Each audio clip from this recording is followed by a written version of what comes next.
So, hello everybody. Today I'm going to do a little bit of an unboxing and in the house. I received my first two installments of Splittermond. That is the German, and unfortunately only in German, available at least at this moment in time, and they haven't gotten back to me. When I wrote them an email asking will this ever be translated, they decided not to reply.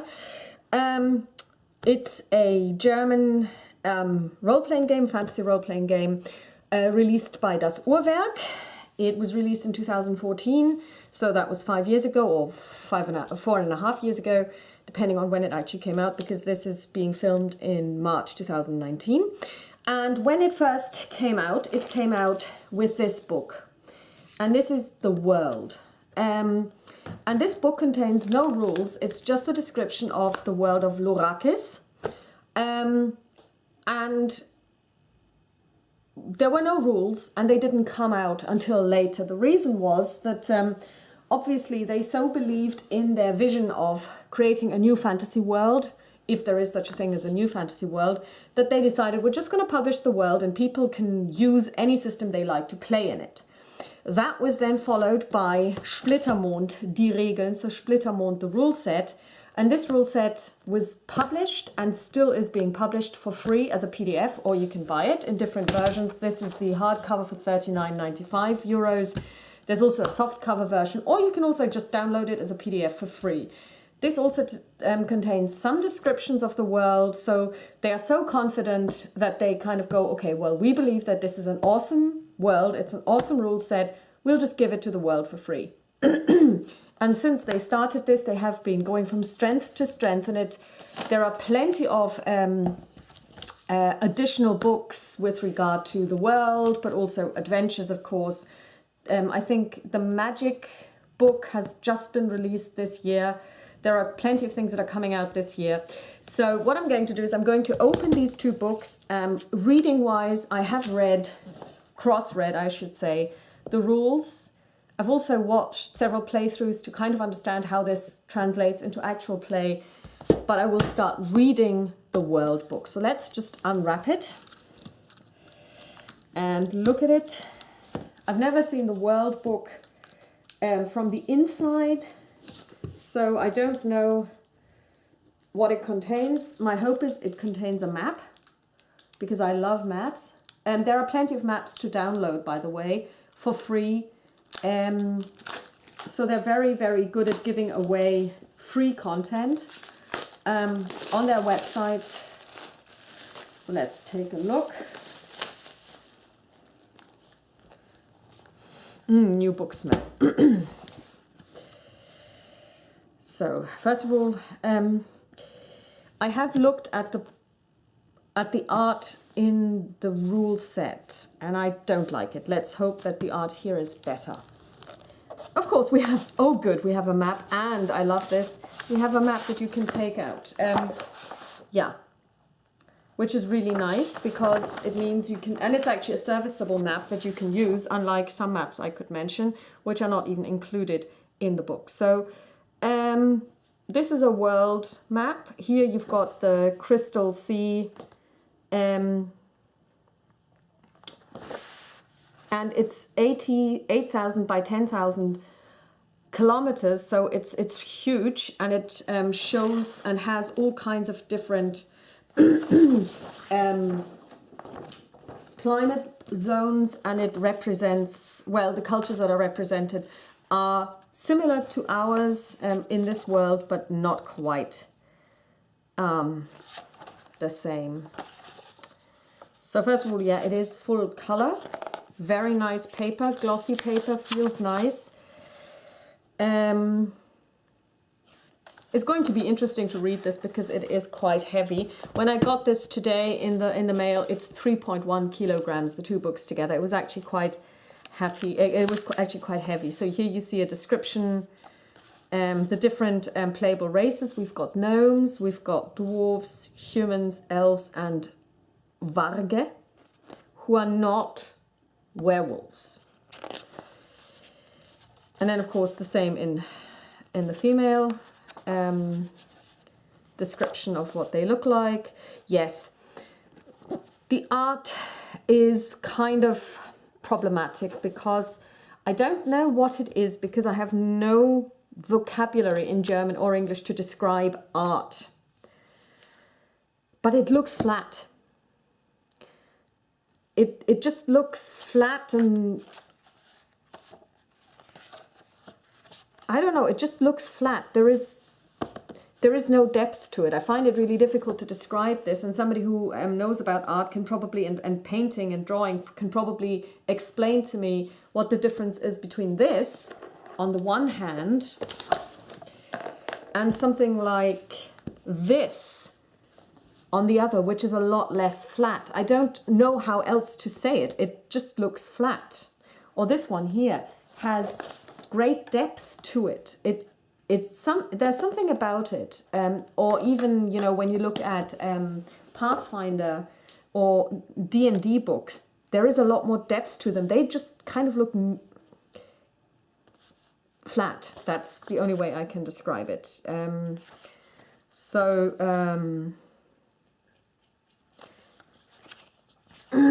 Oh, they've got an alting. I like that. Then you have a description of all of the different areas. This is the Empire Selenia. And again, the flatness of the colors, and I don't know. So it's a description of every single place. And its history.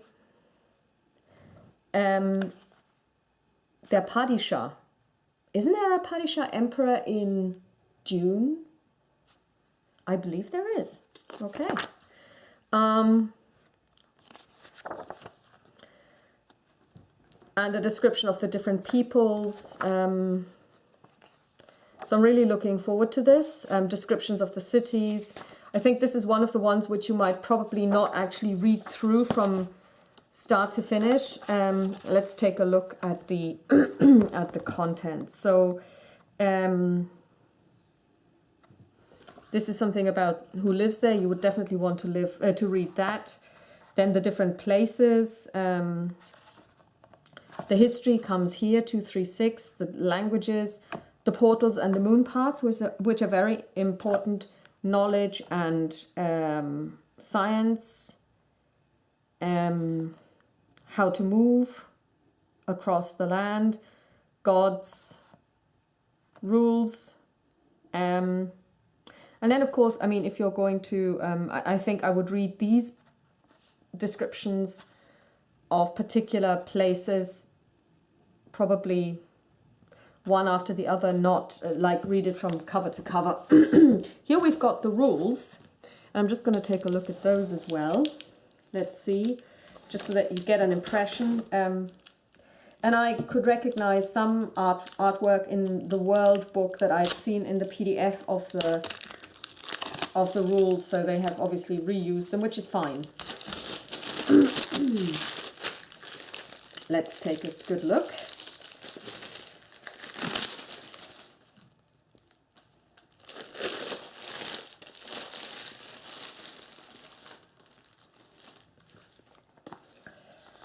And again, I just love books.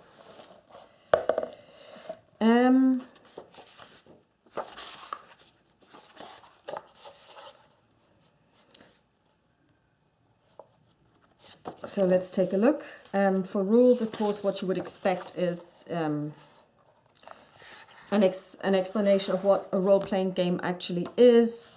Some of the basic rules, like what kind of dice would you use, what are the attributes, how do derived values work, how do you roll a test, how to use die rolls tactically, then how to create a hero. There's a lot around this. How do you progress your character? Excuse me. Abilities, how to travel, how to fight, and focus, magic, and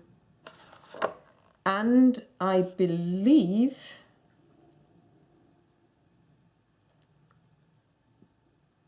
yeah, then there is, well,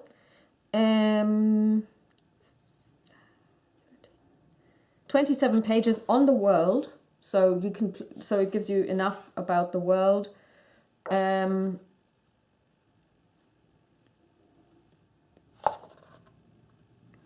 There's a little 27-page bestiary, and then you have appendices, and I think, yeah, so here you've got the, I mean, these are all magic, because everyone can cast magic in this game, and it's not something that's reserved for a particular group of mages. Everyone can learn, everyone and anyone.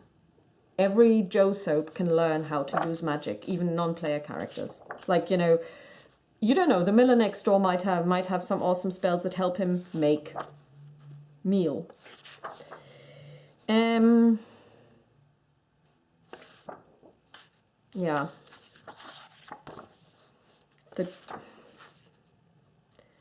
Yeah, this is supposed to be a human. He looks really weird. I don't know. I mean, I just don't like the art style, but that's fine. I mean, I'm not the most visual person anyway. Here you've got example characters with backgrounds that you could use that kind of like explain to you how this all works. Here you've got a character sheet that has been filled in for a for these different characters.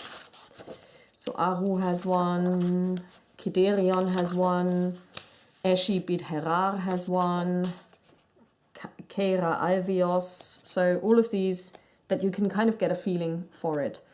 And here we've got the so-called Tickleiste, which is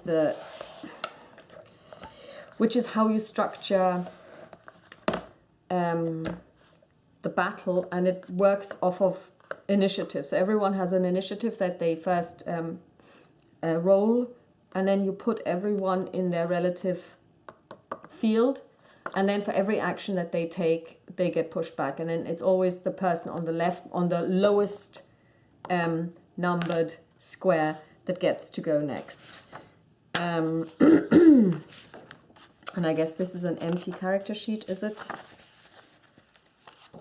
Yes, it is. But you can also use Genesis, which is an free online character generator, which helps. It doesn't I don't think it generates the character for you, that you can just say, build me an army, build me an elf. But it allows you to work through it a lot more quickly. And here we've got the additional information that comes with it. We have a map again.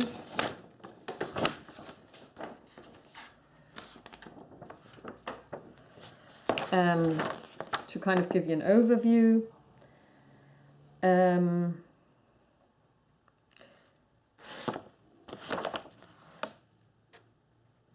then you have a tick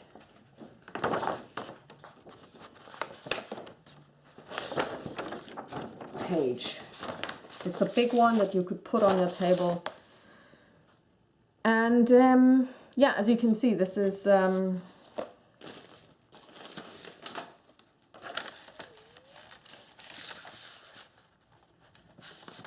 an A3 paper, so it's quite big. And here you've got another map, which is a little more detailed and shows more of what's in the land rather than just which cultures are where. So, like I said, what I'm going to do is I'm going to start by reading parts of the world, not everything, and I am going to create a character just to get a feeling for it, because I always feel that if you want to understand how a system works, creating a character is a very good way of doing this. And I will do this live, so I don't know if I'm going to use the available online character creation. I could do that because I've set up my computer now that I can do that. I don't know, maybe I will, or maybe I will just, I might actually do two. I might do one by hand and then one by computer.